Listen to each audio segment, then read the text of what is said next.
Praise the lord. ప్రభునందు ప్రియమైన ప్రియ దేవుని బిడ్డలారా, ప్రియ విశ్వాసులారా, అభిమానులారా, యూట్యూబ్ ఛానల్ ద్వారా చూస్తున్నటువంటి వారందరికీ, అలాగే 2 తెలుగు రాష్ట్రాల్లో ఉన్నటువంటి అభిమానులకు, విశ్వాసులకు రక్షకుడైనటువంటి యేసుక్రీస్తు వారి యొక్క ప్రశస్తమైనటువంటి నామములో శుభవందనాలు తెలియజేస్తున్నాము. అలాగే మరి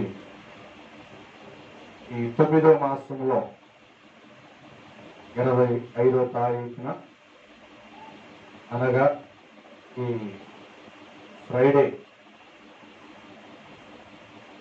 శుక్రవారపు ఉపవాస ప్రార్థన కోరికకి ప్రభు మనందరినీ కూడా సజీవులుగా ఉంచినందుకు దేవునికి మహిమ కలుగును గాక. అలాగే ఈ సమయంలో ఈ ఉపవాస కోరికను మరి చిన్న ప్రార్థన ద్వారా ప్రారంభించుకుందాం. చూస్తున్న వారు సమయంలో కనుమూసుకుని ప్రార్థనలో ఏకీభవించినట్లయితే ప్రార్థనతో ఈ కోరికను ప్రారంభించుకుందాం.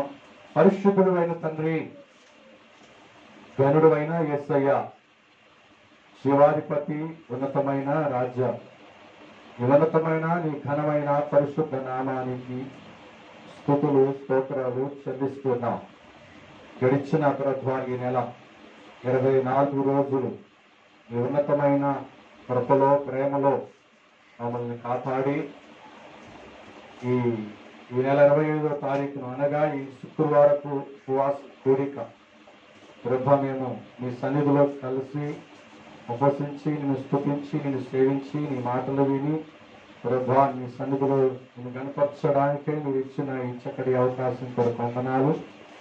యూట్యూబ్ ఛానల్ ద్వారా చూస్తున్నటువంటి బిడ్డలందరినీ మీ చేతులకి అప్పగిస్తున్నాను. ప్రభు ఆత్మీయంగా మీరు బలపరచండి. వారు చేస్తున్న ఫోన్లు కాలను బట్టి వందనాలు. వారికి ఇచ్చినటువంటి మేలులను బట్టి, వారికి ఇస్తున్న విడుదలను బట్టి నీకే స్తోత్రాలు చెల్లిస్తున్నాం. సమయంలో జరుగుతున్నటువంటి ఉపవాస కోరికలు మీ చేతులకి అప్పగిస్తున్నాం. పాటల్లో మీరే ఉండి నడిపించండి, మహిమ తెచ్చుకోండి వాయిద్యాల ద్వారా, పాటల ద్వారా. అలాగే నాయన తండ్రి, వాక్య పరిచయంలో మీరుండి మీ దాసుని అభిషేకించి మాట్లాడి మమ్మల్ని ప్రభా తృప్తిపరచమని ప్రార్థన చేస్తున్నాం. అలాగే సమయమందు ఈ దినమందు చెప్పబడినటువంటి అవసరతల కొరకు, అంశముల కొరకే విజ్ఞాపన చేయబోతుండగా ఆ ప్రార్థనల వైపు మీరు దృష్టి పెట్టండి, చెవి ఎక్కండి. ప్రత్యేకంగా సమాధానం ఇవ్వండి, విడుదలగా ఇచ్చేయండి. ఈ ప్రార్థన మొదటి నుండి చివరకు మీరు అధ్యక్షత వహించమని యేసుక్రీస్తు నామములో ప్రార్థించి అడిగి వేడుకుంటున్నాం తండ్రి, ఆమేన్. Praise the Lord. పాడుకుని ప్రభు నామాన్ని మహిమపడతాం. స్తోత్రం చెల్లింతుమా, స్తుతి స్తోత్రం చెల్లింతుమా, యేసు నాథుని మేలులు తలంచి స్తోత్రం చెల్లింతుమా, స్తుతి స్తోత్రం చెల్లింతుమా. దీవారాత్రములో కంటి పాపవలె కాచియా, దీవారాత్రములో కంటి పాపవలె కాచి దయగల హస్తముతో బ్రోచి నడిపించుతివే, దయగల హస్తముతో బ్రోచి నడిపించుతివే. స్తోత్రం చెల్లింతుమా, స్తుతి స్తోత్రం చెల్లింతుమా. సజీవయాగముగా మా శరీరము సమర్పించి, సజీవయాగముగా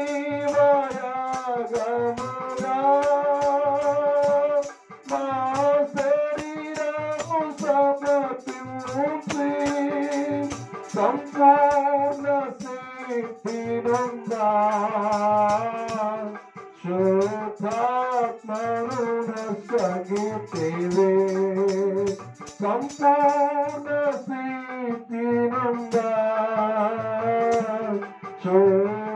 ಶೋಧಾತ್ಮರುಣ ಸಗಿತೇವೆ ಸ್ತೋತ್ರಂ ಚೆಲ್ಲುಂತುಮೋ ಸ್ತುತಿ ಸ್ತೋತ್ರಂ చెల్లింతుమో సియోను మార్గములో పలు శోధనలు రాగా సియోను మార్గములో పలు శోధనలు రాగా సాతాను జయించుటకు విశ్వాసముని చూపివే సాతాను జయించుటకు విశ్వాసముని చూపివే స్తోత్రం చెల్లింతుమో స్తుతి స్తోత్రం చెల్లింతుమో గాఢంధకారములో కన్నీటి లోయలలో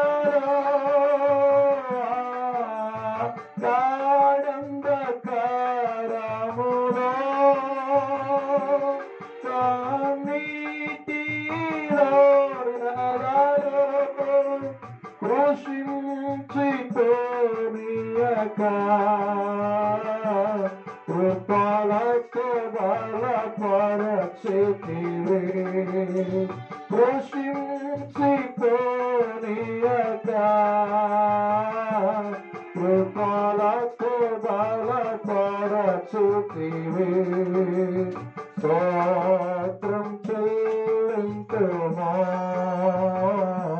స్తుతి స్తోత్రం చెల్లింతుమో యేసునాథుని మేలులు తలంచు స్తోత్రం చెల్లింతుమో స్తుతి స్తోత్రం చెల్లింతుమో హల్లెలూయా. Praise the Lord.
మరొక పాట పాడుకుని ప్రభు నామాన్ని మహింపొద్దాం. Praise the lord.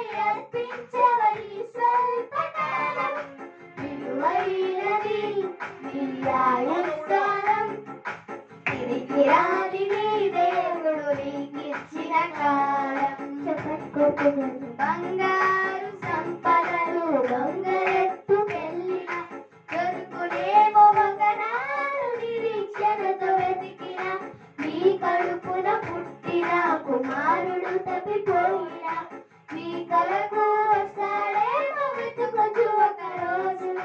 బంగారు సంపదలు దొంగలెత్తుకెళ్ళిన దొరుకునేమో ఒకనాడు నిరీక్షణతో వెతికిన మీ కడుపున పుట్టిన కుమారుడు తప్పిపోయిన మీ కొరకు వస్తాడేమో వెతుకుతూ ఒక రోజున.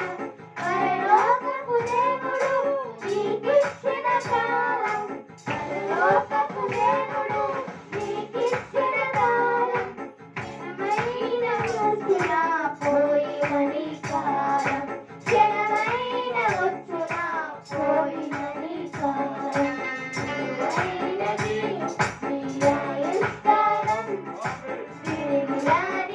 దేవుడు నీకిచ్చిన కాలం.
పాటలు ముగించబడి ఉన్నాయి కనుక చిన్న ప్రార్థన చేసుకుని వాక్యం వెళ్ళిపోదాం.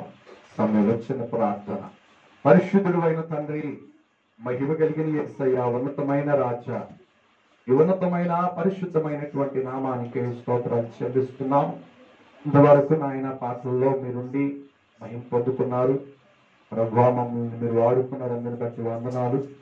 సమయమందు ప్రభువా, మీ దాసు మీ పక్షంగా నిలబడుతుండగా ఆయన మీరే నిలబెట్టుకుని వాడుకోండి. ఈ దినమునకు, ఈ రోజునకు, ఈ ఉపవాస దినమునకు కావలసినటువంటి వాక్యాంశంతో మీరు మాతో ముచ్చటించండి, మాట్లాడండి, బలపరచండి, స్థిరపరచమని ప్రార్థిస్తున్నాం. ఆ మాటలు ఒట్టిగా పోకుండా ఆయన మంచి నేలను పడిన విత్తనం వలె నిరంతలుగా మా హృదయాల్లో ఫలింపు దయచేయండి. ప్రభా, అభిషేకించండి, మీ దాసుని వాడుకోండి.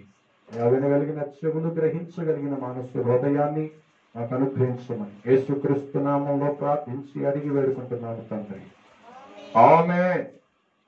దేవుని పరిశుద్ధ నామానికి మహిమ కలుగును గాక.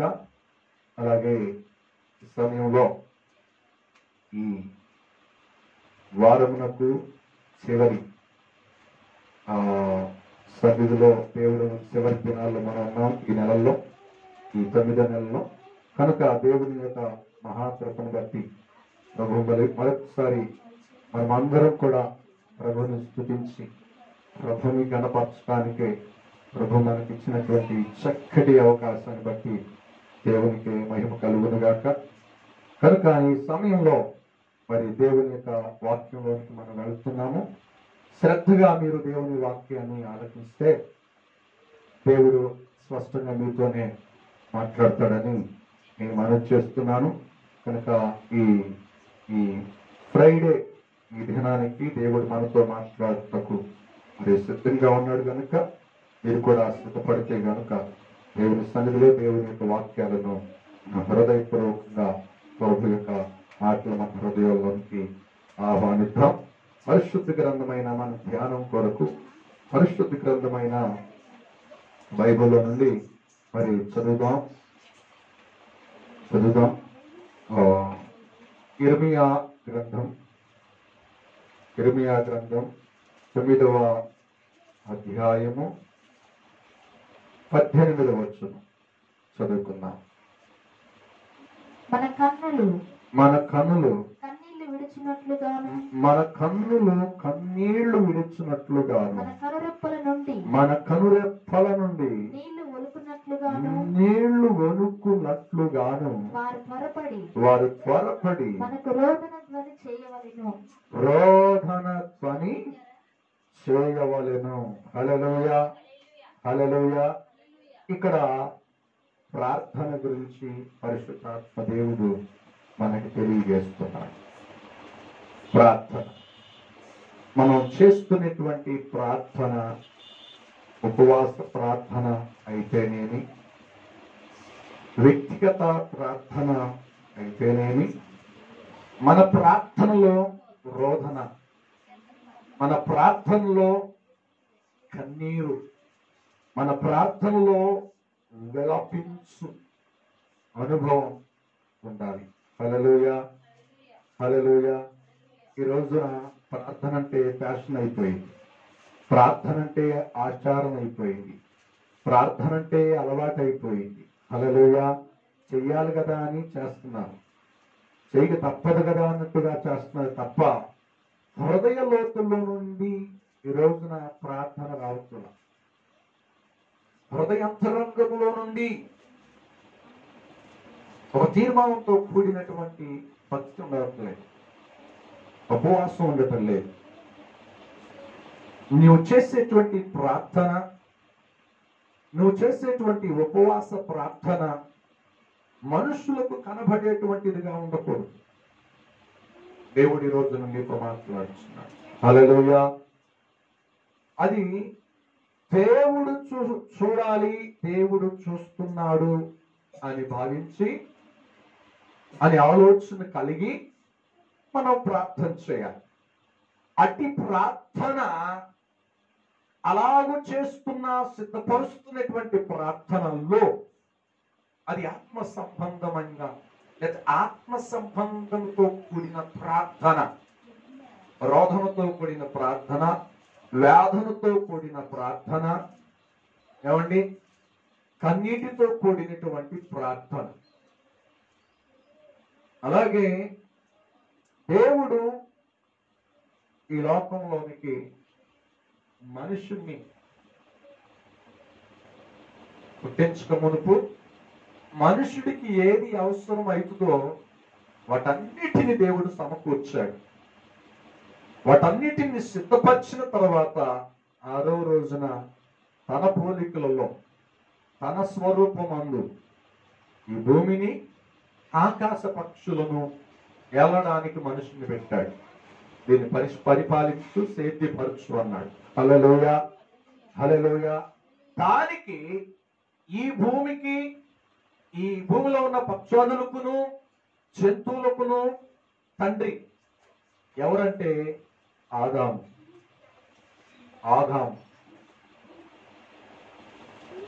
మరి ఆదాముకి ఎవరు తండ్రి అంటే దేవాది దేవుడే. హల్లెలూయా. కనుక ఈ భూమిలో కలగ చేయబడినటువంటి 2 పక్షులు శ్రేష్టమైనవి. దేశానికి వారు దేశీయ పక్షులుగా కొంతమంది కొన్ని ఎన్నుకుంటారు. కానీ పక్షులలో ఒకటి శ్రేష్టమైన ఉంది. మరి ప్రాకు పురుగులలో, ప్రాణులలో ఒకటి యుక్తి కలదై ఉంది. కనుక యేసుక్రీస్తు ప్రభు 2020 సంవత్సరాల క్రితం, 2020 సంవత్సరాల క్రితం అనగా ఆయన పుట్టింది. ఆ సమయంలో రెండింటి గురించి మాట్లాడతాడు. మీరు వివేకము కలిగి పాము వలె ఉండండి. హల్లెలూయా. రెండో మాట ఏంటంటే మీరు నిష్కపటులై పావురము వలె మీరు పరిశుద్ధంగా ఉండాలి. ఈ రెండింటిని ఎందుకు దేవుడు యేసుక్రీస్తు ప్రభు ప్రత్యేకంగా చెప్పాడంటే చాలా ప్రాముఖ్యత ఉంది. పాము చాలా యుక్తిగా ఉంది. ఏ శబ్దానైనా చక్కగా అలికిడిని గమనించగలుగుతుంది. అయితే దాని పక్కన పెడితే పావురాన్ని మనం జ్ఞాపకం చేసుకుంటే నోవాహు కాలంలో దేవుడు మొట్టమొదటిగా విడిచిపెట్టింది దేన్ని అంటే కాకి. అది తిరిగి రాకుండా ఈ భూమి మీద కెళేబారాల మీద ఉండి తన ఆహారాన్ని తింటూ మళ్ళా తన యజమాని దగ్గర రాకుండా మరి అక్కడే ఆగిపోవడం జరిగింది. మనకు తెలుసు ఆదికాండంలో. అయితే రెండవసారి లోకంలో ఏం జరుగుతుంది, ఎలా ఉన్నాయి, నీళ్లు ఎంతవరకు ఉన్నాయి అనే సమాచారం కొరకు నల్లటి పావురాన్ని విడిచిపెట్టాడు. విడిచిపెడితే ఆ విడిచిపెట్టిన పావురం ఒకసారి బయటికి వెళ్ళింది. నీళ్లు ఉండటం వల్ల మళ్ళీ ఎక్కడ దానికి రావలేక, అవకాశం లేక తిరిగి తన యజమాని దగ్గరికి, నోవాహు దగ్గరికి రావడం తెలుసు మనకి ఆ వాక్యం. రెండోసారి వెళ్ళినప్పుడు ఏం జరిగిందంటే ఆ ఒలివ ఆకులను తీసుకొచ్చి అప్పగించిందంటే బయటికి వచ్చింది అని. సరే, మళ్ళీ తీసుకొచ్చిన తర్వాత మూడవసారి దాన్ని బయటకు వదిలినప్పుడు అది మళ్ళీ తిరిగి రాల. కానీ గుర్తు ఏమిటంటే ఈ నీళ్లు ఇంకిపోయిన మీరు రావచ్చు అనే సమాచారం తెలియజేసి వెళ్ళిపోయినట్టుగా మనం చూస్తాం. నేను ఎందుకు ఈ విషయాన్ని చెప్తున్నానంటే ఇక్కడ చదవైన వాక్యానికి దానికి అర్థం లేదు అని మనం అనుకోవచ్చు. ఉదాహరణ గురించి ఈ మాటను నేను చెప్పవలసి వచ్చింది. పావురము అది ఎప్పుడు కూడా ఏం చేస్తుంది తెలుసా, అది ములుగుతూ ఉంటుంది, రోదన చేస్తూ ఉంటుంది, అది బాగా ఏడుస్తూ ఉంటుంది. హల్లెలూయా. కనుక మనము దేవుని బిడ్డలైనటువంటి మనము కూడా ఎలా ఉండాలి అంటే రోదన చేస్తున్న వారిగా ఉండాలి, కన్నీరు కారుస్తున్నటువంటి వారిగా ఉండాలి. వెరిగిన మనసుతో ఆత్మ సంబంధమైనటువంటి కన్నీటి ఉపవాస ప్రార్థన మన జీవితంలో మనం కలిగి ఉండాలి, ఏర్పాటు చేసుకోవాలి. హల్లెలూయా. ఈ జరుగుతున్నటువంటి విపత్కరమైన సంగతులను బట్టి, ఈ భయంకరమైనటువంటి తెగుళ్ళను బట్టి మనం మన దేశము కొరకు, మనం మన ప్రజల కొరకు, మనం మన సంఘముల కొరకు, మనం మన క్రైస్తవ బిడ్డల కొరకు, నశించిపోతున్నటువంటి ఆత్మల కొరకు మనం కన్నీరు విడిచేటువంటి అనుభవం కలిగినటువంటి దేవుని బిడ్డలుగా ఉంటున్నామా? హల్లెలూయా, హల్లెలూయా. అందుకే అంటున్నాడు ఇర్మియా, చక్కటి మాట రాస్తున్నాడు 9:18. చదవండి. మన కన్నులు కన్నీళ్లు విడిచినట్లుగాను, మన కన్నులు కన్నీళ్లు విడిచినట్లుగాను, మన కనురెప్పల నుండి నీళ్లు ఒలుకున్నట్లుగాను, నీళ్లు ఒలుకున్నట్లుగాను వారు త్వరపడి మనకు రోదన ధ్వని చేయవలెను. ఆమేన్, హల్లెలూయా. అదండి మన ప్రార్థన అనుభవం. నీళ్లు ఒలికినట్లుగా మన కన్నీటి ప్రార్థన ఉండాలి. కనుక చాలా మంది అంటారు, కన్నీటి ప్రార్థన చేస్తున్నాను కానీ నా ప్రార్థన ఎట్టిండిపోతుందో, నా ప్రార్థన మరి జవాబు రావట్లేదు, అసలు ఏమిటి సంగతులు అని మనం అనుకోవచ్చు. కనుక నేను అంటున్నాను, నిజంగా నీవు యథార్థంగా, హృదయపూర్వకంగా, మనస్ఫూర్తిగా, ఏమండి ఆత్మ సంబంధంగా నీవు కన్నీరు కారిస్తే ప్రార్థనలో, ప్రార్థన అనుభవంలో నిజంగా ఆ ప్రార్థన వట్టిగా పోనే పోదు. ఖచ్చితంగా వాక్యం చెప్తుంది. ఏమవుతుంది? మనం అనుకుంటాం, మనల్ని మనం ప్రశ్న వేసుకుంటాం, నా ప్రార్థన వట్టిగా పోతుంది, అందుకని నాకు ఏ కార్యాలు జరగట్లేదు అని అనుకుంటున్నాను నేను అనుకుని నీవు సరిపెట్టుకుని నీ క్రైస్తవ జీవితంలో ముందుకు వెళ్ళిపోతున్నావు. నేను అంటున్నాను, ఈ రోజున ఈ యొక్క ఉపవాస ప్రార్థన దినపు ఈ కూడికలో పరిశుద్ధాత్ముడు నీతోనే మాట్లాడుతున్నాడు. ప్రైజ్ ది లార్డ్, హల్లెలూయా. కనుక మనం కార్చే కన్నీటి ప్రార్థన ఎక్కడికి వెళ్తుంది, ఏం జరుగుతుంది ఒకసారి జ్ఞాపకం చేసుకున్నాం. చదువుతాం. కీర్తనల గ్రంథం 56వ కీర్తన 8వ వచనం. 56వ అధ్యాయము 8వ వచనం. నా సంచారములను నీవు లెక్కించి ఉన్నావు, నా కన్నీళ్లు నీ బుడ్డిలో ఉంచబడి ఉన్నవి. హల్లెలూయా, హల్లెలూయా. ఏమండి ఎక్కడ ఉంటున్నాయంట? ఎక్కడ ఉంటున్నాయంట మన కన్నీళ్లు? బుడ్డిలో. హల్లెలూయా, హల్లెలూయా. దేవుడు మన కన్నీటిని ఆయన బుడ్డిలో దాస్తున్నాడంట. హల్లెలూయా. ఎందుకు దాస్తున్నాడు బుడ్డిలో? మన కన్నీళ్లు బుడ్డిలో దాచబడుతున్నాయి. మనం ఈ రోజు అనుకుంటున్నామేమో, నా కన్నీటి ప్రార్థన వెళ్ళిపోతుంది, నేను రోధముతో చేసిన ప్రార్థన ఏమైపోతుంది, నేను కన్నీళ్లు విడిచి నీళ్లు కుమ్మరించినట్లుగా నా ఉపవాస ప్రార్థన నేను చేస్తున్నాను, వ్యక్తిగతంగా నా కన్నీరు విడుస్తున్నానే, నా కన్నీటి ప్రార్థన వెళ్ళిపోతుంది, నా కన్నీటి ప్రార్థన మరి ఏమైపోతుంది అని ప్రశ్నించుకుంటున్న ప్రతి క్రైస్తవులకి నేను చెప్తున్నాను. హల్లెలూయా. ప్రతి దేవుని బిడ్డకి దేవుడు ఈ రోజు నీతో మాట్లాడుచున్నాడు. ఆ ప్రార్థన దేవుని యొక్క బుడ్డిలో పట్టబడుచుందంట. పట్టబడటమే కాదు, ఆ పట్టబడినటువంటి ఆ ప్రార్థన ఇంకెక్కడుంటుందంటే దేవుని కవిగిలిలో దాచబడుతుందంట. ఆ మాట చదువుతాము. నా సంచారములను నీవు లెక్కించి ఉన్నావు, నా కన్నీళ్లు నీ బుడ్డిలో ఉంచబడి ఉన్నవి. ఎక్కడ కవిగిలిలో? దేవుని కవిగిలిలో కనబడుచున్నాయంట. హల్లెలూయా, హల్లెలూయా. కనుక దేవుని కవిగిలిలో నుండి ఎవరైనా దొంగిలించడానికి అవకాశం ఉంటుందండి. హల్లెలూయా, అవకాశం ఉంటుంది.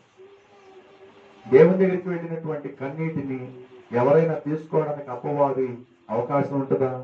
లేదు. అందుకే నేను అంటున్నాను, నిజంగా నీ యొక్క కన్నీటి ప్రార్థన ఆత్మ సంబంధమైనదైతే, యథార్థమైనదైతే, ఆ ప్రార్థన కన్నీటి ప్రార్థన దేవుని బుడ్డిలో దాచబడుతుందంట. హల్లెలూయా.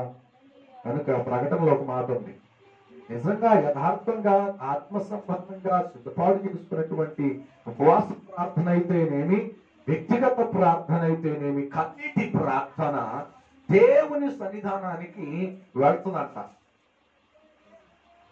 దేవదూతలంట ప్రతిరోజు ఉదయకాలపు సాయంకాలపు సమయంలో మన దగ్గరికి వస్తాయంట. ఎందుకు? మనం ఎంత ప్రార్థన చేస్తున్నామో ఆ ప్రార్థన దేవాది దేవుని దగ్గరికి తీసుకువెళ్ళడానికి వస్తుంది. హల్లెలూయా. అందుకని చాలా మంది క్రైస్తవులు రక్షణ పొందిన తర్వాత, బాప్తిసం పొందిన తర్వాత, క్రీస్తుని ఎరిగిన తర్వాత ఇంకేం చేస్తారు? ఇక నేను దేవుని బిడ్డను అయిపోయాను కదా అని చెప్పేసి ప్రార్థనలో తగ్గిపోయేవాళ్ళు ఉంటారు. ప్రార్థనలో అశ్రద్ధగా జీవించేవాడు ఉంటారు. హల్లెలూయా. కనుక నేను దేవుని బిడ్డను అయిపోయా కదా, దేవుడు నాకు కంచి వేస్తాడు, దేవుడు నాకు తోడుగా ఉంటాడు, దేవుని కృపతో మరి కృప నాకు ఆవరించబడుతుంది నువ్వు అనుకోవడం పర్వాలేదు. కానీ నువ్వు ఆత్మీయంగా నీ జీవితంలో నువ్వు ఎదిగి ప్రభు సన్నిధిలో ప్రభు యొక్క బిడ్డగా నీవు మరి పుటమి వేయబడాలి అంటే, స్థిరపరచబడాలి అంటే ప్రతి దినం, ప్రతి రోజు, ప్రతి క్షణము నీవు నీ కుటుంబం కొరకు, నీ సంఘము కొరకు, నీ యొక్క ఆత్మీయ జీవితం కొరకు కన్నీరు విడిచే ఒక క్రైస్తవురాలుగా క్రైస్తవుడిగా ఉండాలని దేవుడు కోరుకుంటున్నాడు. ఆ ప్రార్థన ఎలా ఉండాలి అంటే కన్నీటితో కూడినది. హల్లెలూయా. అందుకనే ఆ దూతలు వచ్చినప్పుడు ధూపము వలె మన ప్రార్థన అంట పైకి వెళ్ళిపోతుందండి. ఏ ప్రార్థనది? కన్నీరు విడిచినటువంటి ప్రార్థన. నిజంగా నేను అంటున్నాను, కన్నీరు విడిచినటువంటి ప్రార్థన దేవుని సన్నిధిలో ఉన్నప్పుడు దేవుడు ఆ ప్రార్థన ఆయన బుద్ధిలో పడుతుంది. చాలా మంది క్రైస్తవులు 8 గంటల వరకు పడుకుంటారు ఉదయకాలం. కొంతమంది సాయంత్రం పూట ఏమో ప్రార్థనకేమో సమయం ఉండదు, కానీ ఏమండి టీవీలు, ప్రోగ్రామ్స్, కార్యక్రమాలకి తన మనసును అప్పగించేసి ఏమండి 1 గంట 11:30 నైట్ పూట పడుకుంటారు. ప్రార్థనకు మాత్రం 1 నిమిషం 2 నిమిషాలు, అదైనా పై ప్రార్థనే. కానీ దేవుని దగ్గర నుండి మాత్రం బలమైన కార్యాలు జరగాలి. వాళ్ళు ఊహించని కార్యాలు వారి కుటుంబాల్లోనికి దేవుని వాళ్ళు. Praise the lord. నీ కనులను టీవీ ఎదుట పెట్టడానికి ఎంతగా బలవంతం చేస్తున్నావో అదే కనులలో నుండి యథార్థమైనటువంటి కన్నీటి ప్రార్థన చేయడానికి, కన్నీటి ప్రార్థన సిద్ధపడటానికి కూడా అదే మాదిరిగానే ఉండాలి. నువ్వు ఎంతగా దేవుని దగ్గర నుండి ఆశిస్తున్నావో దేవుడు నీ దగ్గర నుండి కూడా కన్నీటి ప్రార్థన కావాలి. ఆయన గుడ్డులో నీ కన్నీటి ప్రార్థన తక్కువైపోయి, ఆయన బుడ్డిలో ఆ తూకలు పట్టుకున్న ఆ పాత్రలో నీ ప్రార్థన లేదు, నీ కన్నీరు ప్రార్థన లేదు. Praise the lord. కానీ నిండి ఉంటేనే కదండి ఉపయోగకరంగా ఉండేది. ఏదైనా ఖాళీగా ఉన్నది ఏమి పని చేయి. ఒక్కరోజు కూడా నువ్వు సరిగ్గా కన్నీటి ప్రార్థన చేయి, దేవుని యొక్క బుద్ధిలో నీ కన్నీరు ఉండదు, దేవుని కవిగిలిలో దాచబడదు. మరి నీకు ఎక్కడి నుండి వస్తాయి ఆశీర్వాదాలు? ఎక్కడి నుండి వస్తాయి నీకు మేలులు? Praise the lord. అందుకే నేను అంటున్నాను, మనం ప్రార్థన చేసేటప్పుడు కన్నీటి ప్రార్థన చేసేటప్పుడు ఒక ఆసక్తి కలిగిన ప్రార్థన మన జీవితంలో మనం కలిగి ఉండాలి. అది ప్రభు ఆశిస్తున్నటువంటి ప్రార్థన అనుభవం. కాబట్టి ఆ ప్రార్థన అనుభవం కలిగిన వారికి ఆ కన్నీటి ప్రార్థనకి దేవుడు ఏ మేలులు ఇస్తాడు, ఏ కార్యాలు జరిగితే మనం జ్ఞాపకం చేసుకుంటే 2-3 విషయాలు మనం జ్ఞాపకం చేసుకున్నాం. చదువుదాం. 2వ రాజుల గ్రంథం 22వ అధ్యాయము 22వ అధ్యాయం 19వ వచనం. 2వ రాజుల గ్రంథం 22వ అధ్యాయము 19వ వచనం. దేవుడైన యెహోవా సెలవిచ్చినదేమనగా, ఇశ్రాయేలీయుల దేవుడైన దేవుడైన యెహోవా సెలవిచ్చినది ఏమనగా, ఈ స్థలము పాడగుననియు ఈ స్థలము పాడగుననియు దాని కాపురస్తులు దాని కాపురస్తులు భూషణాస్పదులగుదురని భూషణాస్పదులగుదురని నేను చెప్పిన మాటలు ఆలకించి మెత్తని మనస్సు కలిగి యెహోవా సన్నిధిని దీనత్వము ధరించి బట్టలు చింపుకొని నా సన్నిధిని కన్నీళ్లు రాల్చితివి గనుక నా సన్నిధిని కన్నీళ్లు రాల్చితివి గనుక నీవు చేయు మనవిని నేను అంగీకరించి ఉన్నాను. హల్లెలూయా, హల్లెలూయా. యోధారాజు ఏలుచున్నటువంటి ఆ రాజ్యములో దేవుడు ఒక విపత్కరమైన ఒక కీడును దేవుడు మరి రప్పించబోతున్న ఆ సంగతిని ఎరిగి ప్రవక్త మాటలు విని యోధారాజును ఆ రాజ్యంలో ఉన్న కొంతమందిని ఏం చేశారంటే ఆ వస్తున్న ఆ కీడు, రాబోతున్న ఆ శోధన, రాబోతున్న ఆ విపత్కరమైన ఆ సంగతి గురించి రాజు ఏం చేశారంటే తన పట్టు వస్త్రాలు పక్కన పెట్టి, ఏమండి తన రాజ్యం ఏమైపోతే ఏమైంది, ఆ దేశం ఏమైపోతే ఏమైంది, తినటానికి అసలు ఆయనకి తరగని ఆస్తి ఉంది, అది చూసుకుని సంతృప్తిగా ఉండాలి. కానీ నా ప్రజలు ఏమైపోతారు, నా రాజ్యం ఏమైపోతుంది అని చెప్పేసి ఆయన సమర్థుడు విడిపించడానికి తప్పించడానికి యోధారాజు నమ్మాడు. కనుకనే ఆ యోధారాజు ఏం చేశాడు, తన పట్టు వస్త్రాలను పక్కన పెట్టేసి మెత్తని మనస్సుతో, మెత్తని హృదయముతో, ఏమండి దీన మనస్సు కలిగి దేవుని సన్నిధిలో రాబోతున్న ఆ దేవుని సన్నిధిలో నుండి రాబోతున్న కీడును తప్పించడానికి ఇంకేదైనా ఉంది అంటే అది కన్నీరేనని ఎరిగాడు, అది కన్నీటి ప్రార్థనని గ్రహించాడు, అది ఆ కన్నీటి ఆ మూలుగుతో కూడిన ప్రార్థనని గ్రహించి దేవుని సన్నిధానంలో ప్రార్థించడం ప్రారంభించాడు. హల్లెలూయా. అయితే అప్పుడు ఏమన్నాడు తెలుసా, మళ్ళా దేవుడు తనతో మాట్లాడుతున్నాడు, ఇదిగో నేను రప్పించాలనుకున్నాను కానీ నీ కన్నీటి ప్రార్థన నన్ను కరిగించేసింది అని దేవుడు చెప్తున్నాడు. హల్లెలూయా. అంతేనండి. అందుకే అన్నాడు ఒక మాట, ఇదిగో నీవు బట్టలు చెప్పుకొని మెత్తని హృదయముతోనూ దీన మనసు కలిగి నీవు విడిచిన కన్నీటి ప్రార్థన నేను చూశాను, నేను అంగీకరించాను. అందుకనే నీవు జీవిస్తున్న జీవితం మట్టుకు నేను ఆ రాబోతున్న కీడు నీ మీదకి నేను రప్పించను. హల్లెలూయా. చూడండి, తన మీదకి వచ్చే కీడు, ఆ రాజ్యం మీదకి వచ్చే కీడుని తప్పించబడింది అంటే కేవలం అది కన్నీటి ప్రార్థన ద్వారా మాత్రమే. హల్లెలూయా, హల్లెలూయా. కనుక నువ్వు ఎవరివైనా కానీ, నువ్వు ఉన్నత స్థితిలో ఉన్నా కానీ, నీ డబ్బు వలన, నీ పలుకుబడి వలన నీకు వచ్చే శోధన, నీకు వచ్చే సమస్యను తొలగించుకోలేవు క్రైస్తవుడా. హల్లెలూయా. దేవుని సన్నిధిలో మెత్తని హృదయము కలిగి, దీన హృదయము కలిగి, దీన మనస్సు కలిగి యోధారాజు వలె నీవు నీ జీవితంలో నిజంగా కన్నీరు విడవగలిగితే అది ఎలాంటి రోగమైన, అది ఎలాంటి విపత్కరమైన సంగతి, అది ఎలాంటి భయంకరమైన తెగులైన దేవుడు తప్పగా నీ జీవితంలో విడుదలిస్తాడు. హల్లెలూయా. కారణం ఏంటో తెలుసా, కన్నీటి ప్రార్థన. హల్లెలూయా, హల్లెలూయా. కన్నీటి ప్రార్థన అంటే, అయ్యా మా కొడుకు ఇంకా పెళ్లి కాలేదు నాయన, మా కుమార్తె మంచి సంబంధం రాలేదు, ఇది కాదు కన్నీరు. ప్రైజలు చేస్తాడని అనుకుంటున్నారేమో, అది కాదు. ఆత్మ సంబంధముగా నిజంగా నీ కార్యాలను పక్కన పెట్టు. దేవుడిని పిలిచి దేనికి, నువ్వు ఎదురు చూస్తున్న దేనికి, ఈ ప్రపంచంలో జరుగుతున్న విపత్కరమైన సంగతులు ఎవరి నిమిత్తమో, అసలు నీ ప్రణాళిక ఏమిటి నాయనా, అది దేవుని ఉద్దేశాలు ఎరిగిటి నువ్వు ప్రార్థన చేస్తే, దేవుని మనసును కలిగి నువ్వు ప్రార్థన చేస్తే ఆటోమేటిక్ గా ఆత్మ సంబంధమైన కన్నీరు వస్తుంది. హల్లెలూయా, హల్లెలూయా. ఆ కన్నీరు కావాలి. ఆ తర్వాత నీ కుటుంబంలో రావలసిన శుభకరమైన కార్యాన్ని, మేలు సంబంధమైన కార్యాన్ని ఆటోమేటిక్ గా ఆయన చేస్తాడు. Praise the lord.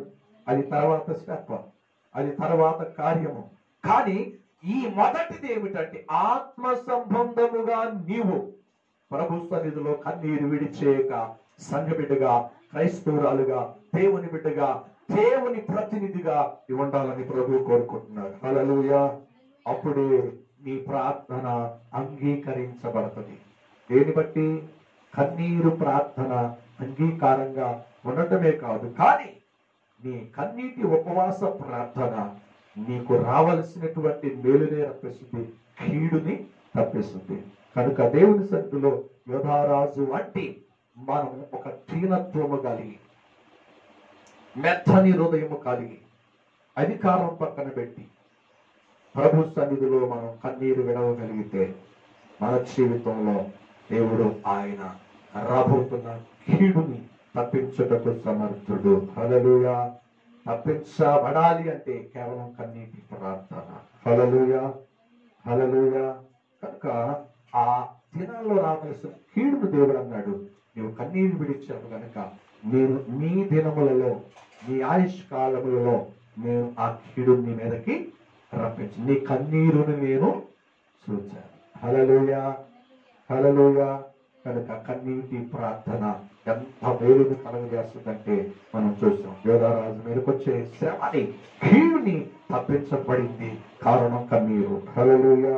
కన్నీటి. రెండవది, కన్నీటి ప్రార్థన ద్వారా మనకు వచ్చేటువంటి మేలు, మనకు వచ్చేటువంటి కార్యాన్ని మనం చూద్దాం, చదువుదాం. Praise the lord.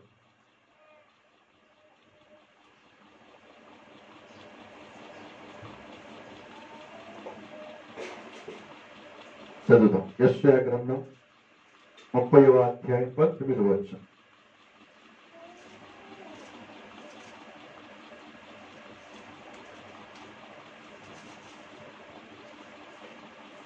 యథార్థమైన కన్నీటి ప్రార్థనే ఆయన బుద్ధిలో దాచబడుతుంది. యథార్థమైన ఆత్మ సంబంధమైన కన్నీటి ఉపవాస ప్రార్థనే యెరూషలేములోనే ఒక జనము కాపురముండెను. జనమా, నీవికేమాత్రము కన్నీళ్లు విడువవు, నీ మొరవిని నేను నిశ్చయముగా కరుణించును. హల్లెలూయా, హల్లెలూయా. సంఘము గురించి మాట్లాడుతున్న మాటలు. సంఘం ఇంతవరకు కన్నీరు కార్చింది కనుక సియోనులో నీ కన్నీరు తుడవబడుతుంది. అందుకంటున్నాడు, సియోనులో ఉన్న దేవుడు ఏమంటున్నాడట, కన్నీళ్లు విడుచుచు ప్రార్థన చేసావు కనుక, కన్నీళ్లు విడుచుచు ఆత్మ సంబంధంగా నిన్ను నీవు కట్టుకుని ఉపవాసంలోను వ్యక్తిగతంలోను కన్నీటి ప్రార్థన నీవు కలిగి ఉన్నావు కనుక, రెండవది మనకొచ్చేటువంటిది ఏంటంటే దేవుడు ఆయన మనల్ని కరుణిస్తాడంట. హల్లెలూయా, హల్లెలూయా. ఏం చేస్తాడు? కరుణిస్తాడు, కరుణిస్తాడు. కనుక కరుణించి ఆయనంట మన మాటను వింటాడంట. Praise the lord. ఆయన మన మాట వింటాడు. ఒకటి, దేవుని సన్నిధిలో మన యొక్క చెప్పండి మనల్ని కరుణించే దేవుడై ఉన్నాడు మన కన్నీటి ప్రార్థన ద్వారా. దానిలోనే మన మాటను ఆయన వింటాడు. ఈ రోజున మన మాటలు మన పిల్లలు మనం వినకపోవచ్చు, మన అనుకున్న వారు మన మాట వినకపోవచ్చు, వారి వల్ల నీకు దుఃఖమే మిగిలి ఉండొచ్చు. ఆత్మ సంబంధంగా యథార్థముగా దేవుని సన్నిధిలో ఆత్మ సంబంధమైన కన్నీటి ప్రార్థన వినపించు ప్రార్థన నీవు కట్టుకోగలిగితే రెండవది తెలుసా, దేవుడే నిన్ను కరుణిస్తాడట. హల్లెలూయా, హల్లెలూయా. కనుక ఒక మాట బైబిల్లో ఉంది, అర్థమయ్యేటువంటి గుడ్డివాడు 2000 సంవత్సరాల క్రితం యేసయ్య యెరికో పట్టణానికి వెళ్తున్నాడు అన్న సంగతి తెలిసినప్పుడు ఆ త్రోవలో ఉన్నాడు. యెరికో త్రోవలో అంటే యేసు ప్రభు గురించి విన్నాడు. అతడు విన్నాడు, ఆయన దాటి వెళ్తున్నాడు. అర్థమైంది.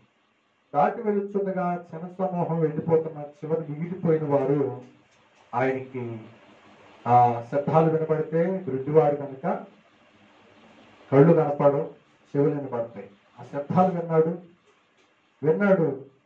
ఆ విన్నటువంటి ఆ వ్యక్తి అసలు ఏంటి జనసమూహం అంటే నజరుడైనటువంటి యేసుకి వెళుతున్నాడు అని అనగా ఆల్రెడీ ఆయన దాటి వెళ్ళిపోయాడు.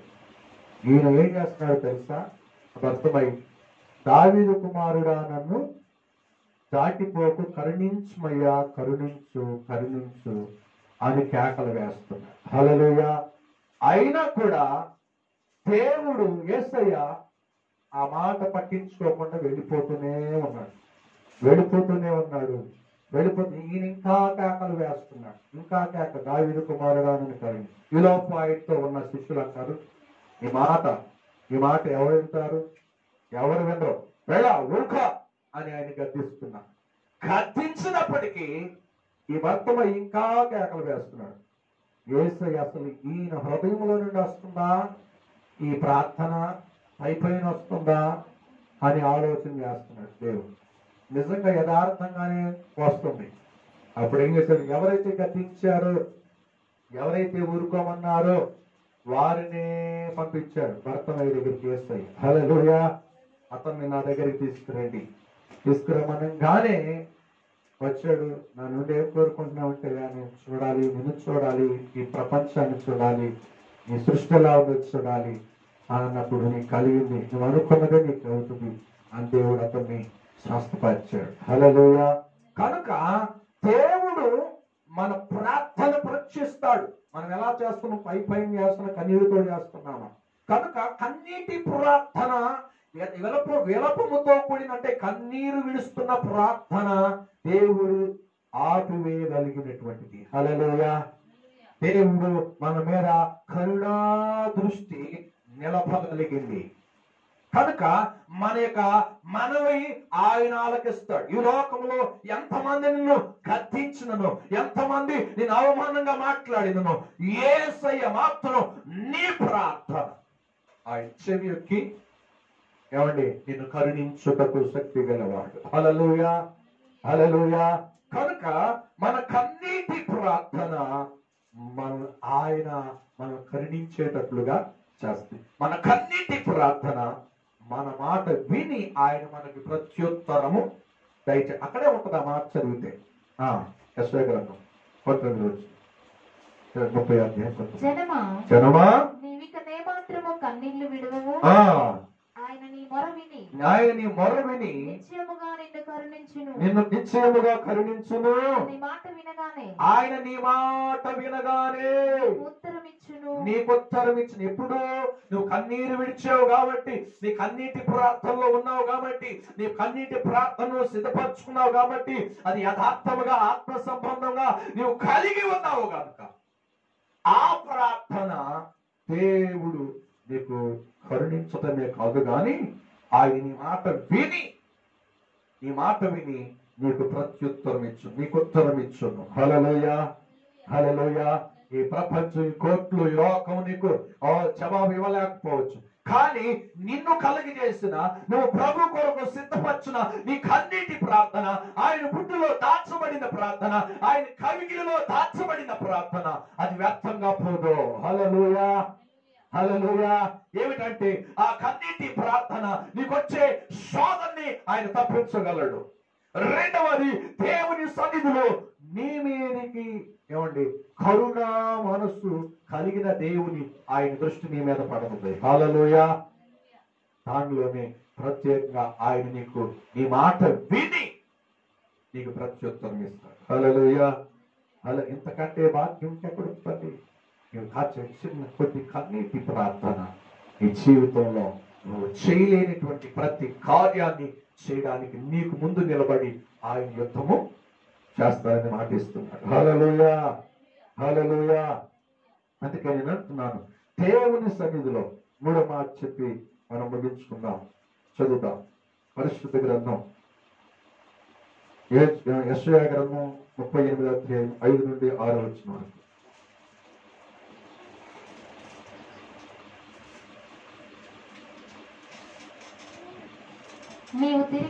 నీవు తిరిగి హిజ్కియా యొద్దకు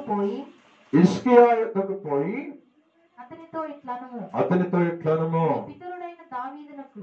నీ పితరుడైన దావీదునకు యెహోవా దేవుడైన యెహోవా నీకు సెలవిచ్చినదేమనగా నీకు సెలవిచ్చినది ఏమనగా నీవు కన్నీళ్లు విడిచుట చూచి అదే నీవు కన్నీళ్లు విడుచుట చూచి నీ ప్రార్థన నేను అంగీకరించి నేను నీ ప్రార్థన అంగీకరించి తీరు కనుక ఇక 15 సంవత్సరములు ఇంకా 15 సంవత్సరములు ఆయుష్ నీకు ఇచ్చేదను మరియు ఈ పట్టణమును నేను కాపాడుచు ఈ పట్టణమును నేను కాపాడుచు నిన్నును ఈ పట్టణమును అషూరు రాజు చేతిలో పడకుండా విడిపించెదను. అషూరు రాజు చేతిలో పడకుండా నిన్ను విడిపించు. హల్లెలూయా హల్లెలూయా. చూడండి, హిజ్కియా రాజు చేసిన ప్రార్థన. హిజ్కియా దేని కొరకు చేశాడు? తను మరణం కాబోతున్నాడని ప్రవక్త చెప్పాడు. తన ఇల్లును చక్కబెట్టుకుని ప్రార్థన చేస్తున్నాడు. ఏటా ప్రార్థన? ఏది ఆచారంగా కాదు, అలవాటుగా కాదు, ఏది చేయాలి కదా అని కాదు. ఎలా చేస్తున్నాడో తెలుసా? ప్రభువా, నీ సన్నిధిలో నేను ఎలా నడిచానో, నేను ఎలా జీవించాను నీకు తెలుసు ఆయన అని కన్నీరు విడుచుచు ప్రార్థన చేస్తున్నాడు. నీళ్లు కుమ్మరించినట్లుగా ప్రార్థన చేస్తున్నాడు. ఆ ప్రార్థన వృధాగా పోలేదండి. హిజ్కియా ఆ కన్నీటి ప్రార్థన చేస్తూ ఉండగానే ఆ రాజుకోటలో నుండి ఆ ప్రవక్త వెళ్ళిపోకముందే, దాటిపోకముందే మళ్ళా దేవుడు ఎవరితో మాట్లాడుతుంటే అదే ప్రవక్త, ఏ ప్రవక్త అయితే చెప్పి అదే ప్రవక్త అంటాడు, వెళ్ళి తనకు నేను 15 సంవత్సరాల ఆయుష్ పొడిగించానని చెప్పు. అదే కాకుండా ఇంకా నేను చెప్పిన విషయాలు తనతో మరి చెప్పమని అన్నాడు. చూడండి, ఎమ్మటిని ఆయన తిరిగి వచ్చి, అయ్యా నువ్వు నీ ప్రార్థన, నీ కన్నీరు దేవుడు చూశానంట. నీ కన్నీటి ప్రార్థన దేవుని దగ్గరికి వెళ్ళిందంట. నీ కన్నీటి ప్రార్థన ఆయన గుడ్డులో పట్టబడిందంట. నీ కన్నీటి ప్రార్థన ఆయన కవిగిలిలో దాచబడిందంట. హల్లెలూయా హల్లెలూయా. కనుక ఆ కన్నీటి ప్రార్థన 15 సంవత్సరం 6 వారంలో చనిపోవలసినటువంటి హిజ్కియా రాజు 15 సంవత్సరాల ఆయుష్ పొడిగించాడు దేవుడు. హల్లెలూయా. అదే కాకుండా దేవుడంట తనకి, తన పట్టణానికి, తన దేశానికి దేవుడు గొప్ప కాపుదల ఇస్తానన్నాడు. హల్లెలూయా. రెండవది ఏంటో తెలుసా? అషూరు రాజు చేతిలో నుండి నీవు పడకుండా, నీవు నీ రాజ్యం పడకుండా, నీవు నీ ప్రజలు పడకుండా నేను తన చేతిలో నుండి నేను నిన్ను విడిపిస్తాను. హల్లెలూయా హల్లెలూయా. వాళ్ళు ఎంత నేర్పరగలిగినటువంటి యుద్ధం చేయగలిగిన వారైనా దేవుడు అన్నాడు, నీకు విరోధంగా రూపించబడిన ఏ ఆయుధము వర్ధలదన్నాడు. హల్లెలూయా. కనుక మనం జ్ఞాపకం చేసుకోవలసింది ఏంటంటే, ఈ మూడో మాటగా దేవుని సన్నిధిలో కన్నీరు విడిచిన ప్రార్థన, కన్నీటితో చేసిన ఉపవాస ప్రార్థన ఈ దేవుని గుడిలో దాచబడి, అంతేనండి, దేవుని కవిగిల్లో దాచబడిన ప్రార్థన చెప్పండి, నీకు ఉన్నతమైన కాపుదలను ఇస్తుంది. దానిలోని శత్రువుల చేతిలో మనం పడకుండా ఆపగలిగేది కన్నీటి ప్రార్థన. హల్లెలూయా. మొట్టమొదటిగా మన ప్రార్థన ఎలా ఉండాలి చెప్పండి? ఇర్మీయా గ్రంథం 9:18 ప్రకారం కన్నీరు విడిచినట్లు, అనగా నీళ్లు కుమ్మరించినట్లుగా మనం మూలుగులతో కూడిన ప్రార్థన చేయాలి. ఆ ప్రార్థన దేవుని గుడిలో దాచబడి, ఆ దాచబడి దేవుని కవిగిలలో భద్రపరిచిన ప్రార్థన ఎంతగా మనల్ని దేవుని సన్నిధిలో మనం ఆశీర్వాదకరంగా మార్చుద్ది. 3 మాటలు మనం జ్ఞాపకం చేస్తాం. ఒకటి చెప్పండి, దేవుడు మన మీదకి వచ్చే కీడుని తప్పిస్తాడు. హల్లెలూయా. మొదటి. రెండవది చెప్పండి, మన ప్రార్థన, కన్నీటి ప్రార్థన ద్వారా దేవుడు మనం కరుణించి చెప్పండి మన మాట విని మనకు ప్రత్యుత్తరాన్ని దయచేస్తాడు. మూడవది తెలుసా? దేవుని సన్నిధిలో మన కన్నీటి ప్రార్థన చేయగలిగితే ఏమండి, మనం దేవుని సన్నిధిలో సుఖమయముగా, సంతోషకరముగా మనం జీవించడానికి అవకాశం ఉంటుంది. దానికి మాదిరి ఏంటంటే హిజ్కియా రాజు. హల్లెలూయా. మనకు ఉన్నతమైన కాపుదలని దేవుడు అనుగ్రహిస్తాడు. ఆ మూడో దానిలోనే శత్రువుల చేతిలో పడకుండా దేవుని ఉన్నతమైన కాపుదలు మనకి అనుగ్రహించాలి. అంటే విడుదల మనకి దొరుకుతుంది. అషూరు రాజు అనేటువంటి ఈ లోక సంబంధమైన అధిపతి కార్యాల నుండి ప్రభు మనల్ని విడిపించుటకు శక్తి కలిగిన దేవుడు. హల్లెలూయా, హల్లెలూయా. కనుక నువ్వు అనుకుంటున్నావు, నేను కన్నీటి ప్రార్థన చేస్తున్నాను, ఏమైపోతుంది అని అనుకుంటున్నాను. నీ జీవితంలో దేవుడు ఆ ప్రార్థన ఎప్పుడు కూడా వృధాగా చేయడు, వృధాగా పోనీయడు. నువ్వు ఆత్మ సంబంధంగా కన్నీరు కాల్చిన ప్రార్థన, నిజంగా యథార్థముతో కూడిన కన్నీటి ఉపవాస ప్రార్థన, అది ఏమాత్రం కూడా ఏమండి విడిగా మిగిలిపోదు. ఈ జీవితంలో ఫలితాన్ని ఇస్తే ఆ ఫలితాలు ఏంటో మనం నేర్చుకున్నాం. ఒకటి ఏమండి, కీడు రాకుండా తప్పించబడతాం. రెండు, దేవుని సన్నిధిలో కనికరించబడతాం. దేవుడు మనకు ప్రత్యుత్తరం ఇస్తాడు. మూడవది, మన జీవితం సుఖమయంగా ఆత్మ సంబంధంగా వర్ధిల్లేటట్లుగా మనం దేవుడిస్తాడు. మనకి మన కుటుంబాలకి సంఘాలకి ఉన్నతమైన కాపుదలను దేవుడు అనుగ్రహిస్తాడు. శత్రువు చేతుల్లో పడకుండా ప్రభు మనల్ని విడిపించు అంటే పడవచ్చు, కానీ విడిపించడానికి మాత్రం ఆయన ఏదో ఒక త్రోవని మనకి కలగజేస్తాడు. కనుక నీవు కన్నీటి ప్రార్థన మర్చిపోతున్నావు. కనుక ఆచారంగా చేసిన ప్రార్థన విడిచిపెడదా. ఏమండి, చెయ్యాలి కదా అని ఏమండి బాధతో చేసేటువంటి ప్రార్థన పక్కన పెడదాం. ఆత్మీయంగా ప్రభు చేయమన్నాడు కదా, ప్రభు సన్నిధిలో కన్నీరు కార్చుట వలన మన జీవితంలో ఆయన పుట్టులో పట్టబడిన ప్రార్థన, ఏమండి ఆ కవిగిలలో దాచబడిన ప్రార్థన ఎటు పోదు అని మనం నేర్చుకున్నాం. అటు ప్రార్థన ప్రభు నాకు నేర్పించు, అటు ప్రార్థన నా దేశం కొరకు నేను చేయగలిగిన ప్రార్థన.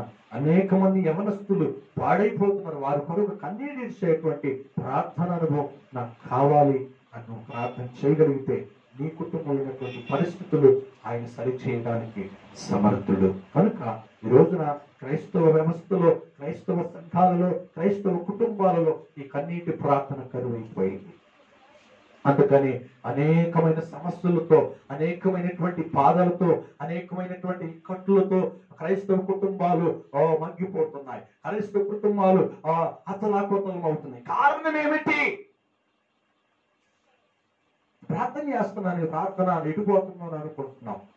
ఈ ప్రార్థన దేవుని బుద్ధిలో దాచబడినటువంటి ప్రార్థనగా ఉంటుందా? దేవుని కవిగిలిలో భద్రపరచగలిగిన ప్రార్థన నీ ఆత్మీయ జీవితంలో నువ్వు కలిగి ఉంటున్నావా? అది కన్నీటి ప్రార్థన. హల్లెలూయా. కనుక నీళ్లు కుమ్మరించినట్లుగా మనం కుమ్మరించగలిగితే ఆ ఆశీర్వాదాలు కూడా అసలు లెక్కలేనటువంటి ఆశీర్వాదాలు దేవుడిని జీవితంలో ఇస్తాడు. ఒక కన్నీటి ప్రార్థన. అది కన్నీటి ప్రార్థన మనం చేయడానికి సిద్ధపడదాం, నేర్చుకున్నాం. దేవుడి మాటలు మన వెనుకల్లో దీవించునుగాక.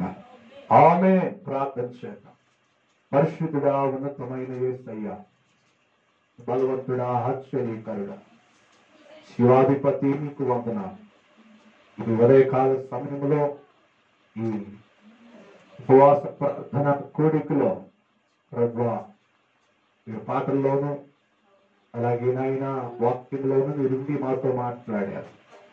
నిజంగా తండ్రి, మేము ప్రభువా ఇర్మియా గ్రంథము ప్రభువా ప్రత్యేకంగా మీ సన్నిధిలో ఆయన 9:18 వచ్చిన ప్రకారంగా మేము కన్నీరు విడిచేటువంటి ప్రార్థన వీరులుగా, ప్రార్థన పరులుగా, మా దేశం కొరకు, మా పట్టణముల కొరకు, అయా మా పోలికలలో ఉన్నటువంటి ప్రజలు నశించిపోతున్న వారి కొరకు ఆత్మ సంబంధముతో కూడిన కన్నీటి ఉపవాస ప్రార్థన మేము చేయాలని ప్రభా మీరు మమ్మల్ని పిలుచుకున్నారు. మమ్మల్ని మీరు ఏర్పాటు చేసుకున్నారు. మా కుటుంబం కొరకు, మా బిడ్డల కొరకు, అయా మా అవసరతల కొరకు మాత్రమే మేము ప్రార్థన చేస్తున్నామని, అది స్వార్థంతో కూడిన ప్రార్థనని, ఆత్మతో కూడిన ప్రార్థన. అనేకులు పాడైపోతున్న రక్షణ లేని బిడ్డల కొరకు ఆత్మతో కూడిన ప్రార్థనని ఆయన ప్రభు అట్టి ప్రార్థన తండ్రి మీ బుద్ధిలో దాచబడుతుందని, అట్టి ప్రార్థన ఆయన మీ యొక్క కవిగిరిలో భద్రపరచబడుతుందని, ఆ ప్రార్థనకే ఆయన ఈరోజు 3 విషయాలు మాతో మాట్లాడారు. తండ్రి జవాబు మీరిస్తారని. ఒకటి, నాయన మా మీదకి వచ్చే కీడు తప్పించబడుతుంది మా కన్నీటి ప్రార్థన ద్వారా. రెండవది ప్రభా, మీరు మాకు ప్రత్యుత్తరాన్ని ఇస్తారు. అయా మీరు ప్రభా ఆ మాట వింటారు నాయన. ప్రభా మీరు ప్రభా తండ్రి కరుణిస్తారు అని మీరు మాతో మాట్లాడారు. మూడవది నాయన, మీరు ఉన్నతమైన కాపుదల, ఈ లోకములో ఎవ్వరికి లేనిటువంటి గొప్ప కాపుదల మీరు ఇస్తారని హిజ్కియాతో మాట్లాడారు. కన్నీటి విడిచుట నేను చూసి తిని దేవునికి 5-15 సంవత్సరాలు ఆయుష్ పొడిగించుకుని అన్నారు. అలాగే నేను హిజ్కియాతో అన్నారు, ఇదిగో ఆయనను కాపాడు, నిన్ను నీ పట్టణాన్ని నీ ప్రజల్ని కాపాడుతాడు అని ప్రవక్త ద్వారా మాట్లాడాడు. ఇక అశ్షూరు చేతిలో నుండి, రాజు చేతిలో నుండి నేను విడిపించుటకు సమర్థుడిని అని మాట్లాడాడు. ఈ లోకంలో మేము ప్రభా పాడైపోతున్నా, ఈ లోకంలో ప్రభా మేము మగ్గిపోతున్నా, అయా పట్టబడినటువంటి ఈ లోకంలో మేము ఉన్నామేమో తండ్రి, ప్రత్యేకంగా మీరు విడిపించడానికి సమర్థుడని మీరు మాట్లాడారు. ఆ కన్నీటి ప్రార్థన, ఈ కన్నీటి అనుభవం మాకు అర్థమైంది. కన్నీటి ప్రార్థన యేసయ్య 2000 సంవత్సరాల క్రితం అయినా ఉదయమంతా మీరు పరిచయం చేసి రాత్రంతా కన్నీటితో తండ్రికి ప్రార్థన చేశారయ్యా. ఆ కన్నీటి ప్రార్థనలో ఆయన 12 మందిని కట్టి ప్రపంచవ్యాప్తంగానే సువార్త ప్రకటించబడి నువ్వు తండ్రి రమ్మన అనుకున్నట్లుగా మీరు మాకు మాధురిగా నేర్పి వెళ్ళారయ్యా. అటు కన్నీటి ప్రార్థన మాకు దయచేయండి. కన్నీటి అనుభవం ప్రార్థన, ఆత్మస్తంభంతో కూడిన ప్రార్థన మాకు దయచేయండి. ఆచారంతో కూడిన ప్రార్థన మాలో మరుగైపోవును గాక. ఆత్మ సంబంధంగా మా హృదయాలు మీ కొరకు మెత్తటి హృదయములు కలిగి దీన మనస్సు కలిగి సన్నిధిలో మేము సిద్ధపడుదుము గాక. ఆత్మ సంబంధమైన ప్రార్థనే మా హృదయాల్లో నానాటికి అయా ప్రభు స్తోత్రం తండ్రి రెట్టింపవును గాక. ప్రత్యేక దయచి అతి ప్రార్థన ఆత్మ దాగితే మాకు దయచి ఈ మనిషిని అనుకుని విత్తనం వల్ల నిరంతరంగా పనిచేయండి. ఘనత మహిమ ప్రభావాలు మీరే పొందుకోండి. యేసుక్రీస్తు నామములో ప్రార్థిస్తున్నాము తండ్రి, ఆమేన్. అలాగే ఈ సమయంలో విజ్ఞాపన ప్రార్థన కొరకు మరి మనం జ్ఞాపకం చేసుకున్నాం. ఈ శుక్రవారం పూట, శుక్రవారం వేళ మనం ప్రార్థిస్తున్నాము. అలాగే అనేక మంది మరి ఫోన్ల ద్వారా, ఫోన్ కాల్ ద్వారా మరి అవసరాలు చెప్పారు. పేర్లు చెప్పను కానీ కనుక ప్రార్థనలో జ్ఞాపకం చేసుకున్నాం. అనేక మంది వారి అవసరాలు చెప్పారు. కొంతమంది ఆర్థిక పరిస్థితులు, కొంతమంది చాలా మంది కుటుంబాల్లో ఉద్యోగాలు లేక, కొంతమంది కొత్త ఉద్యోగాలకి మరి వారు అప్లికేషన్ పెడుతున్నారు. అలాగే మరి చదువుల నిమిత్తము, అలాగే బలహీనతల్లో ఉన్నారు, కుదరని రోగంలో, విడుదల కాని రోగాలతో బాధపడుతున్నారు చాలా మంది. ఇటు వారందరూ కూడా ఫోన్ కాల్ చేశారు. ఈ తెలంగాణ రాష్ట్రంలోను అలాగే ఆంధ్ర రాష్ట్రంలోను కొంతమంది పరోక్షంగాను ఫోన్లు చేయటం జరిగింది. వారందరి కొరకు సమయంలో వారి యొక్క విడుదల కొరకు దేవుని వారి యొక్క ఆలోచనలు, వారి కోరికల్ని ప్రభు నెరవేర్చినట్లుగా, వారి ఆశను దేవుడు భంగం చేయక, వారు అనుకున్నది దేవుడు ఆత్మ సంబంధం అయితే, వారు దురుద్దేశం లేకుండా అయితే అది సంపూర్ణంగా దేవుడు విడుదలిచ్చినట్లుగా, సంపూర్ణంగా వారికి సహాయం చేయనట్లుగా ఈ ఉపవాస దినమందు వారి కొరకు జ్ఞాపకం చేస్తున్నాం. 2 చేతులు పైకెత్తి ఈ సమయంలో స్తోత్రాలు చేయుతాం. స్తోత్రం, స్తోత్రం, స్తోత్రం, స్తోత్రం, స్తోత్రం, స్తోత్రం, స్తోత్రం, స్తోత్రం. ప్రార్థించాం. పరిశుద్ధుడు అయిన తండ్రి, గరుడు అయిన యేసయ్య, బలమైన దేవానికి వందనాలు. ఇక ప్రభా ఉపవాస దినమందు ప్రభా ప్రత్యేకంగా విజ్ఞాపన ప్రార్థనలో ప్రభా మీ సన్నిధిలో మేము ఉన్నాము. ప్రత్యేకంగా ఎంతమంది ప్రభా అవసరాల కొరకు నాయన సమస్యల కొరకు నాయన ఫోన్ చేసి ప్రార్థన కోరారో అటు వారందరి యొక్క విడుదల కొరకు, వారి అందరి యొక్క అవసరతల కొరకు మీ సేవకునిగా ప్రార్థన చేస్తున్నాం. ఎవరు ఏ సమస్యల్లో ఉన్నారో నీకు తెలుస్తున్నాయన. హృదయ రాశులు ఎరిగినటువంటి దేవా నీకు వందనాలు. ప్రత్యేకంగా తండ్రి ఏ ఉద్యోగం కొరకు అయితే రాసిపడుతున్నారు, చదువు నిమిత్తం ఆయన ఆరోగ్యం కొరకు, రోగం నుండి విడుదల కొరకు, స్వస్థత కొరకు, ఆర్థిక పరిస్థితులు అయా ప్రభు చక్కపట్టడానికి, సమాధానం, భార్య భర్తల సమాధానం కొరకు నాయన అయా అప్పుడు రుణ భారాల నుండి విడుదల కొరకు ఎంతమందో కోరారు తెలుగు 2 రాష్ట్రాల్లో నాయన. అటు వారి యొక్క ఆలోచనలన్నింటినీ ప్రభు మీరే తండ్రి నెరవేర్చండి నాయన. ఉపవాస దినమందు ప్రభు విడుదల దయచేయండి తండ్రి. నీకు వందనాలు. మీ కార్యాలు జరిగించండి. ప్రత్యేకంగా నాయన మాకు ఇచ్చిన వెలవరం సంఘం, మైలువరం సంఘాన్ని కూడా జ్ఞాపకం చేసుకోండి. సంఘ బిడ్డలను ప్రతి ఒక్కరిని పేరు పేరు వరుసను దీవించండి, ఆశీర్వదించండి. ఉపవాస దినమందు ప్రభు వారి కొరకు ప్రార్థిస్తుండగా అయా ప్రత్యేకంగా వారి కార్యాలు జరిగించండి, కృప దయచేయండి. ప్రత్యేకంగా తండ్రి ఎంతమంది కొరకు అయితే మేము ప్రార్థన చేశాం, ఎంతమంది అయితే ఫోన్లు చేసి చెప్పారు, అట్టి వారందరినీ మీరు జ్ఞాపకం చేసుకోండి. వారి వారి వారి అవసరాలు, వారికి ఉన్నటువంటి వారి ఇబ్బందులు తండ్రి విడిపించండి, సహాయం చేయండి. ఆయన ఈ సమయంలో ఈ దినమందు జరిగిన ఉపవాస కొడికిన ప్రభు క్రమంగా మర్యాదకి మీరు జరిగించినందుకే స్తోత్ర. ఆ విజ్ఞాపన ప్రార్థనలకు ఇచ్చే సమాధానం ఇస్తున్నందుకే స్తుతులు. యేసుక్రీస్తు నామములో ప్రార్థించి అడిగి వేడుకుంటున్నాము తండ్రి. ఆమేన్. యేసు రక్తమే ఇచ్చి, ప్రభు యేసు రక్తమే ఇచ్చి, ప్రభు యేసు నామం సంపూర్ణ ఇచ్చి కలుగునుగా. ఆమేన్. తండ్రి అయిన దేవుని ప్రేమ, కుమారుడైన యేసుక్రీస్తు వారి కృప, ఆదరణకర్త అయిన పరిశుద్ధాత్మక సహవాసము సన్నిధి కూడిన నామానికి లోకములో ఉన్న సకల పరిశుద్ధులకు అలాగే ప్రార్థన విషయం కోరిన వారందరికీ యూట్యూబ్ ద్వారా చూస్తున్న ప్రతికి సదాకాలము తోడేండి నడిపించునుగాక. ఆమేన్.